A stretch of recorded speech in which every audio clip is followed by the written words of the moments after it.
Halo teman-teman, Assalamualaikum warahmatullahi wabarakatuh.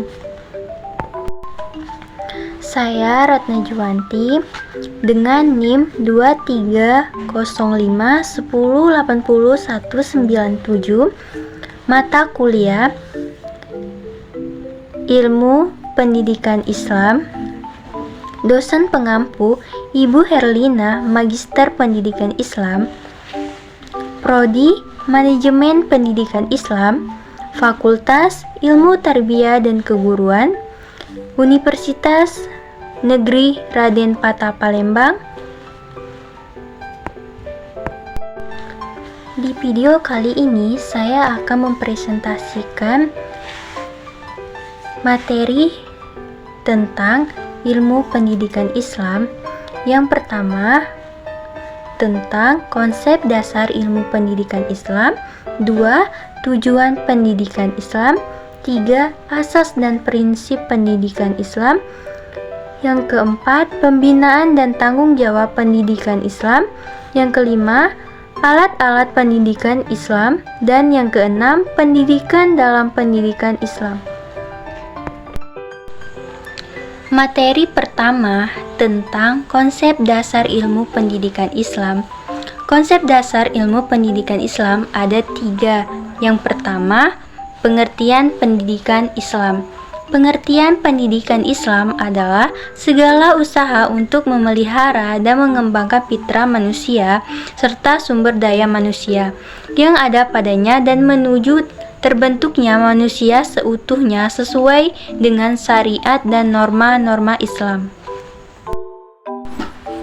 Materi kedua tentang dasar-dasar pendidikan Islam. Dasar-dasar pendidikan Islam dapat dikelompokkan menjadi 4, yaitu 1. Al-Quran sebagai kalamullah yang diwahyukan kepada Nabi Muhammad menjadi sumber pertama dan utama.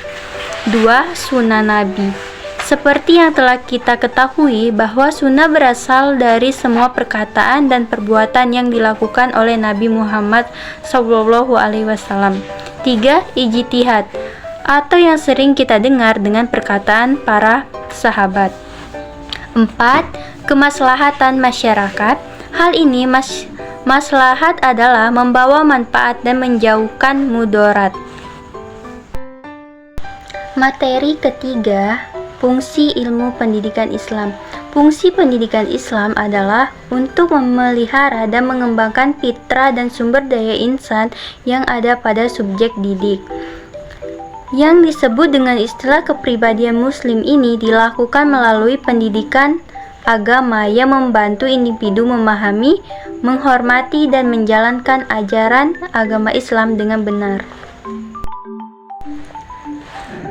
Materi yang kedua tentang tujuan pendidikan Islam. Di sini ada 2 para ahli yang menjelaskan tentang tujuan pendidikan Islam. Yang pertama, menurut Ibnu Khaldun, beliau mengartikan tujuan pendidikan Islam adalah tujuan yang memiliki sifat dunia dan akhirat yang hendaklah membuat seseorang taat kepada Allah serta mampu untuk melalui berbagai macam masalah yang ada di dalam kehidupan. Yang kedua, menurut Imam Al-Ghazali mengatakan bahwasannya tujuan dari pendidikan Islam adalah untuk mendapatkan ridho dari Allah serta untuk mendapatkan kebahagiaan baik di dunia maupun di akhirat kelak. Materi ketiga tentang asas dan prinsip pendidikan Islam. Asas pendidikan Islam. Menurut Kamus Besar Bahasa Indonesia, asas merupakan dasar atau sesuatu yang menjadi tumpuan berpikir atau berpendapat. Menurut KBBI, pendidikan berasal dari kata pendidik yang artinya memelihara dan memberikan latihan atau bimbingan mengenai akhlak dan kecerdasan pikiran. Sedangkan menurut Hidayat dan Abdillah, asas pendidikan merupakan suatu kebenaran yang menjadi pokok atau landasan berpikir baik pada tahap perencanaan maupun penyelenggaraan pendidikan. Prinsip pendidikan Islam.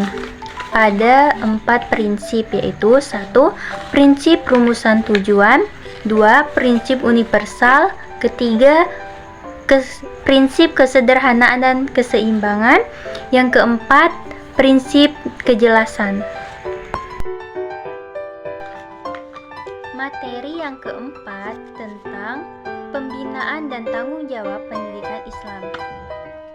Pembinaan, menurut Soetofo, pembinaan adalah suatu tindakan yang dimaksudkan dalam rangka perbaikan terhadap suatu tindakan yang pernah dilakukan agar menjadi lebih baik, atau sesuatu yang dilakukan untuk mencegah terjadinya suatu tindakan yang tidak baik agar tidak akan ia lakukan karena sudah adanya pembinaan.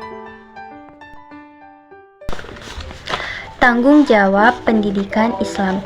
Tanggung jawab pendidikan Islam dilakukan oleh berbagai pihak, termaksud ibu, bapak, guru, sekolah, lingkungan sekitar, pemerintahan, dan pihak lainnya yang berkepentingan dalam dunia pendidikan.